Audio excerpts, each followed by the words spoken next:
The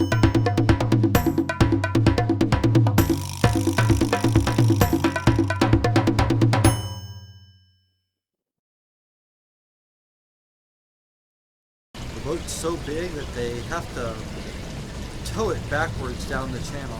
So they can't turn around to get to the other. Welcome back to a short update video. Sorry these videos haven't been coming along more rapidly. However, when we purchased this boat, there was a lot of projects that needed to be done. It got kind of overwhelming to me, I'm not going to lie. I was very stressed, very worried. I wasn't showing the proper faith I should, that God had everything under control. So I went in prayer several times daily to the Lord for his help, and He did help. We have been at the slip now. We're still in the marine right now. We've been at the slip for about 1 month, actually 1 month yesterday, and we have one project left to do before we can depart, and that's getting the 3 solar panels mounted on the davit system. Now, a lot of people are probably going to say you shouldn't mount them on the davit system, it's not strong enough. We have a guy coming, he's going to reinforce the davit system so that it should be able to hold the weight of the panels. They're only 25 pounds a piece, so I don't think the dinghies and the panels are going to cause much of an issue. In an ideal world, we would have an arch built, but there's the mizzen mast there and a whole bunch of other reasons why we can't do that at this point. It wouldn't be cost effective for us to do it. So we're going to go with the panels that we have on there, and we're going to be actually going from one 145 watt panel to 3 180 watt panels. That should help us out with also the batteries that we put in. The batteries that were in there were 220 amp hour batteries. These new ones that we have are 275 amp hour batteries. So our storage is a lot bigger. We want that extra charging capacity. We're not living in any delusional world. We're still going to have to run the engine to charge the batteries occasionally, because in addition to the solar panels and batteries, we also put a water maker in. The water maker, unfortunately, is not hooked up at the moment because, well, seems as though unless you're willing to pay an arm and a leg for battery cable crimpers, you're not going to find them here in the United States. The only place I saw them were the battery crimpers that they had started at $250. I went to Harbor Freight. They're sold out. Every single Harbor Freight in the Florida area that we're in is sold out of battery crimpers. So if you've got a battery crimper that you're willing to let us borrow, drop on by, give us a call, and we'll be more than happy to borrow it for a little bit while we crimp all the connections on the battery cables going to the water maker. Other than that, Terry and I have been doing bike rides down to Hollywood Beach along the broad walk, they call it. Not a boardwalk, it's a broad walk. And on top of that, we did a couple walks in the sand. Haven't gone in the water yet. I don't know why, we just haven't. But we have been getting out and enjoying ourselves a little bit. It is kind of hot in here because a couple of the things that we removed were the AC units to get more storage, which we're glad we did, in the aspect of we wouldn't have been able to get everything on the boat if we hadn't done that. The other thing we got rid of, which is where the water maker is the generator that didn't work. Everyone that we talked to said, no, don't get rid of the AC units, even though we wouldn't be able to use them at anchor, which is 99% of the time where we want to spend our time. They also said that we shouldn't get rid of the generator, we should fix it. Well, yeah, in an ideal world we would fix the generator, but this generator was shot. Probably had compression issues. It did needed the whole cooling system needed to be redone because it had sat so long and corroded. It definitely, even though it was low hours on the generator, it definitely had a lack of care and maintenance done to it. So we ripped that out, and because I really don't want to run a generator just to run an AC unit. or to charge the batteries. I'd rather have solar. It's another cost that you have to calculate into owning and operating a boat if you have a generator, because you got to pay the fuel, the maintenance. In maintenance, it's just like maintaining an engine, because it's an engine and then the generator side of it. So, generator's gone. We originally thought that we were going to have to do some rewiring for the water tanks, but thanks to the Lord, the water tank monitors work now. Sometimes they don't want to work right, or they don't want to work all the time, but we're getting them to work pretty much constantly now. So that's where we are right now. We do have a list of things that we've gotten done, and I imagine there's going to be more lists, things that I can think of off the top of my head. The settee, or the aft cabin, has the mattress needs to be redone. That's something that we'll have to plan on doing later on down the road. It's probably the original mattress to the boat, so the fabric is just rotted away. The aft head has an electric head in it, which in itself would be fine. However, it has no holding tank. It goes to what they call a sanitary treatment system. That in itself wouldn't be a problem. However, it doesn't work, and they're extremely expensive, and they are power hogs. Normally, when the thing is working right, it draws 10 to 15 amps through this thing to treat the water. It's a lot of energy to treat water. What we're going to try and do, which I haven't ordered it yet, but I'm going to order it, is the composting toilet. The problem with that, there's always some kind of problem popping up. When I contacted them, and the product that we're going to go with was Nature's Head, there is a 6 to 8 week backlog for them. So that's just to make it. They said as soon as they make them, they're sold before they can make them. So we're going to have to order it and have it shipped somewhere ahead of us, which I think we're going to have it shipped to the Maritime Ministries location, because we're going to be stopping there, because another thing we have to do is the Dodger in Bimini. The Dodger is a hard Dodger. It's in really bad shape. We're going to have to take that off, fix up where it bonds to, the hard Dodger bonds to the deck. I imagine there's going to be some issues with the gel coat. They probably used 5400 on it, which is pretty much a permanent bond.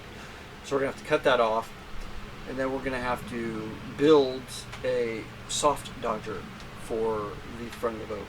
That's going to be a big project. On top of that, I want to redesign the Bimini, because I want to do a full enclosure, or as much of a full enclosure I can. We are catch rig center cockpit, so the main sheets and Traveler run right behind the helm station. Try and get that done as much as possible. Looks like somebody had something similar to that a while back, but we'll work on that. We also we're going to have to pull out in the fall or spring of next year to do the bottom paint. While we're doing the bottom paint, I also want to seal up a few through holes in the boat. Mainly the ones for the two AC units, the forward and the aft AC unit. Right now I've got the valves turned off, and just in case the valves leak by, I've got them looped around each other, so shouldn't have any issues there. But I would like to remove those, because why people like to put extra holes in boats, I don't know, but they do, especially if you're going to have AC, you would want to.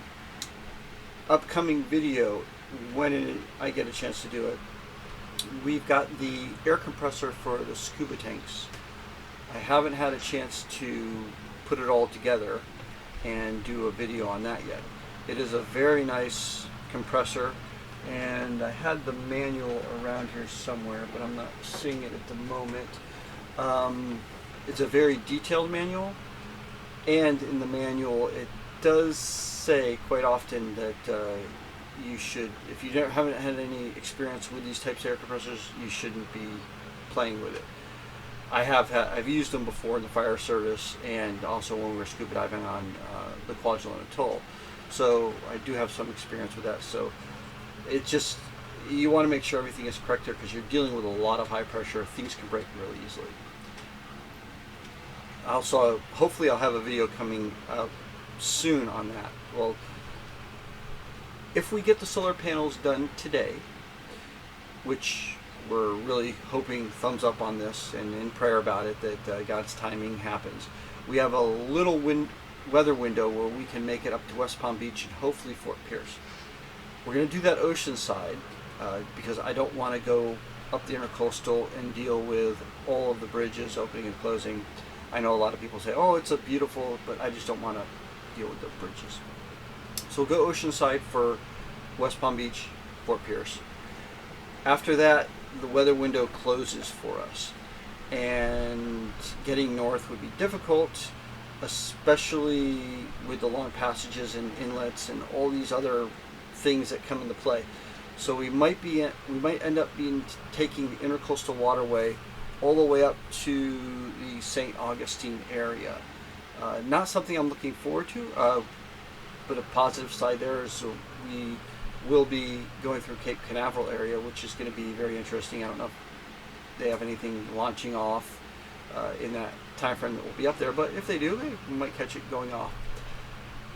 I think that's about all the updates I have for right now.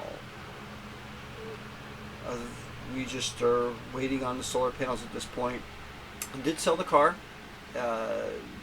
Sold everything. The only thing we have left on offer up is a 145 watt solar panel, which is the old Kyocera that came off the boat. Haven't had a chance to fire up the new charge controller, which is a Victron Energy charge controller, a 1050, I believe. That's going to be, it's a Bluetooth, so supposedly I'll be able to monitor the solar output through my computer or cell phone. We'll see how that goes. Me and technology don't always get along. I did buy the BMV 700 from Victron, and doing the research on the Magnum. We have a Magnum charge inverter and a Magnum remote monitoring system. There also is a third element to that, which is a Magnum battery monitor. For some reason it's not working. So I called Magnum but didn't get any response back at all, and kind of disconcerting there. But I'll try and troubleshoot that. We're getting power to it and everything, and it just says no communication. So might have to replace that. If I do, then I don't know if I can return the BMV 700. If I can, I'll try and do that, but I'll definitely try and get another one of those Magnum battery monitors, remote monitors. Boy, keep going on. Things that need to be done. Long list. Also, the other thing, when you own a boat, projects just keep popping up. I did note we did get the anchor chain, new anchor chain, and anchor chain, and that's a whole story with that, and a new chain wheel for the windlass. But when we pulled the old anchor chain out and doing the front AC unit rip out, I noticed that the bulkhead, chain locker bulkhead, is starting to rot through, which is something that when you have a boat, these are older boats, these are things that maintenance items you have to address. So that'll be something down the line that we'll have to address. It's not structural, it just keeps the anchor locker separate from the hull of the boat. Now, as far as the anchor chain goes, when we bought the boat, the surveyor, we were very disappointed. We're becoming more and more disappointed with the surveyor and things he missed on the boat. He said that there was only 100 feet of anchor chain on the boat. We pulled it out. There was 300 feet of anchor chain. He said it was 3/8 anchor chain. It wasn't. It was 5/16. So we went to we looked at the anchor chain. It said G4 on it. The report said 3/8 anchor chain. We went to Sailorman, which is a local second-hand, first-hand chandlery here in Fort Lauderdale area, which is a plug for them. If you ever get a chance, if you're ever in the area, go to Sailorman first. They have better prices than West Marine, which is 200 yards down the road. They have used stuff. They bent over backwards for us. You can put stuff on consignment there. I mean, they helped us out quite a bit. So we took that information, 3/8 anchor chain, G4, which was on, and went to and ordered it from them. They sent us the 3/8 anchor chain. We get it to the boat, which weighs a ton. I nearly broke my back getting it here.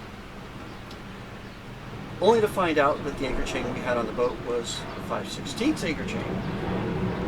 So after some head scratching and a loss of quite a bit of money, because once you buy anchor chain and have it cut, it's yours. You can't return it. So we were able to work out a deal where we sent the anchor chain back to Sailorman. They're going to put it on consignment for us. Hopefully it sells.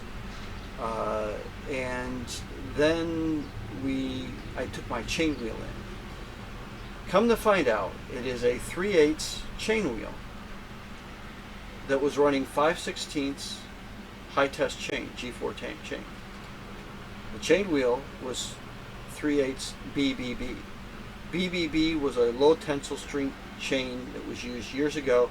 Very few people use it nowadays. This is something that the surveyor should have caught. My guess is he looked at the chain wheel, he saw 3/8, didn't bother, and then saw the chain said G4 on it, said G4 3/8 high test. He should have known better. He had probably 40 years experience doing surveys. He should have seen that chain wasn't sitting in the chain wheel properly. I asked him about it. He said, oh yeah, it's fine. It wasn't. We did get the chain out. The reason why we had to replace it is because when we pulled the chain out just to inspect it, there were numerous rust marks or rusted links throughout the entire section of the chain. Not just the whole chain, just certain sections had like 5 or 6 links. And I couldn't cut the bad links out because they were spread out through the entire chain.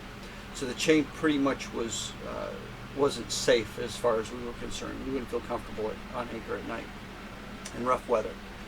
So Sailorman had a brand new 3/8 brand new 5/16 high test anchor chain there that fit our windlass. They were able to give us a good deal on that. Thank you, Sailorman. Chuck there, he is a great guy. Once again, I can't recommend it. Go to them if you have any need for anything to do with your boat when you're in Fort Lauderdale. They provided that with us at a really good deal for that chain wheel, and then we got the 5/16 high test chain. Now it's not the American-made chain; it's of course Chinese-made chain. But at this point, we just want to get out of here. They say it'll last 3 years. We'll find out. The other thing is, well, I guess that's it about the anchor chain. It all went on the boat smoothly. We got 250 feet of it instead of 300. But if we need to anchor any deeper than that, we can just tie a line to it and let that out. I think that's all the other issues that we had so far. Just some words of advice. If you're in Fort Lauderdale and you need boat work done and you're doing it yourself, a couple places you need to know about. There is actually a few places. Within the area, there's a lot of marine stuff. There is Sailorman, which that should be your first stop when you get here. The second place, if you need any stainless, any plumbing parts, anything at all fixture-wise, there is a hardware store called McDonald's. Not the restaurant, it's a hardware store right across the street from Lester's Diner, if you're familiar with the area. Okay, which is right around the corner from West Marine, which is right around the corner from Sailorman. They're all within a quarter mile of each other. McDonald's is great for getting those stainless, really 3/16 stainless, high quality stainless hardware stuff. I got a lot of screws, nuts, and bolts, and they're really good prices. A pack of 100 stainless screws for $4. You go to West Marine, or even Sailorman for that, or Boat Owner's Warehouse, you're looking at paying double the amount. That's the other store is Boat Owner's Warehouse. It's a smaller chandlery. You're going to be able to find some things. Prices are going to be slightly better than West Marine. West Marine is a huge store. They got tons of stuff there, but I would only recommend going there if you can't find what you're looking for anywhere else, because their prices are astronomical. We got some spare halyards for the boat at Sailorman, half the price of West Marine. I don't know why people still go to West Marine other than convenience, maybe. Or they have things that you can't get anywhere else. But I think that's it. I have got some more boat projects to get to, so I'll get to those. And I will leave you guys with some prayer requests. I pray that you, or I pray, or I would like prayer requests for patience for me in dealing with all the projects. Pray that I'd be a better communicator of what needs to get done around the boat and delegate those authorities to Terri. Terry's been a great help there when we finally got our act straightened out. And pray for safety as we start heading north. We're going to take our time. Got lots of research. We did get over by where all those other stores are, and this is another store you guys should be aware of. It's called Blue Water Books and Charts. We picked up cruising guides. This right here is about anchorages along the ICW. And then we got some charts and stuff like that as we head north. So Blue Water Books and Charts, right, same road down, you turn down Lester's, keep going down there, you'll find Blue Water Books and Charts. That's another plug for them. They're very, very helpful, and they've got tons of stuff there to get you going and wherever you want to go in the world. Hopefully on that note, I'm going to put a cap on this video, and just keep praying for us for safety, and that we would have opportunities to witness to other people. Thanks for watching.